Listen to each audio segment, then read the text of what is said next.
త్వరలోనే ప్రపంచవ్యాప్తంగా కోట్లాది మంది వాడుతున్న మెసేజింగ్ యాప్ వాట్సాప్ తన చరిత్రలోనే అత్యంత కీలకమైన మార్పుకు సిద్ధమవుతోంది. ఇప్పటివరకు కేవలం ఫోన్ నెంబర్ ద్వారా మాత్రమే పనిచేసిన ఈ యాప్ ఇకపై ఇన్స్టాగ్రామ్, టెలిగ్రామ్ తరహాలో ప్రత్యేకమైన యూజర్ నేమ్స్ ఫీచర్ను తీసుకురాబోతోంది. ఈ కొత్త ఫీచర్ వల్ల ఎవరికైనా మెసేజ్ చేయాలంటే మీ ఫోన్ నెంబర్ ఇవ్వాల్సిన అవసరం లేదు. కేవలం మీ యూజర్ నేమ్ చెబితే సరిపోతుంది.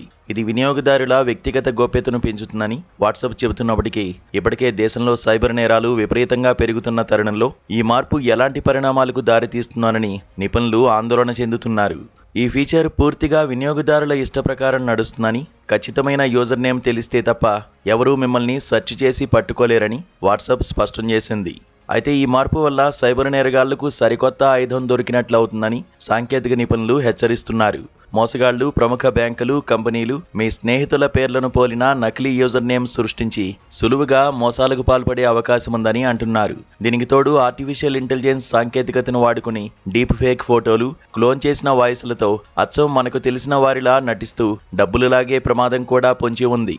ఫోన్ నంబర్ కనిపించకపోవడం వల్ల నేరస్తులను పట్టుకోవడం పోలీసులకు కూడా సవాల్గా మారే ఛాన్స్ ఉంది. ఈ ముప్పుల నుంచి తప్పించుకోవడానికి వినియోగదారులు చాలా అప్రమత్తంగా ఉండాలని హెచ్చరిస్తున్నారు. వాట్సాప్లో ఎవరైనా అత్యవసరంగా డబ్బులు అడిగినా, లాటరీలు, పెట్టుబడి పథకాలంటూ ఆశ చూపినా వెంటనే నమ్మకూడదు. సదరు వ్యక్తికి నేరుగా ఫోన్ చేసి నిజమో కాదో నిర్ధారించుకోవాలి. అలాగే బ్యాంకు వివరాలు, ఓటీపీలు, పిన్ నెంబర్లు ఎవరితోనూ పంచుకోకూడదు. బ్యాంకులు, కంపెనీల పేర్లతో వచ్చే సందేశాలను నమ్మే ముందు వాటి అధికారిక వెబ్సైట్లను పరిశీలించాలి. మీ వాట్సాప్ ఖాతాకు 2 స్టెప్ వెరిఫికేషన్ ఆన్ చేసుకోవడం, అనుమానాస్పద అకౌంట్లను వెంటనే రిపోర్ట్ చేయడం ద్వారా మనల్ని మనం సురక్షితంగా ఉంచుకోవచ్చు.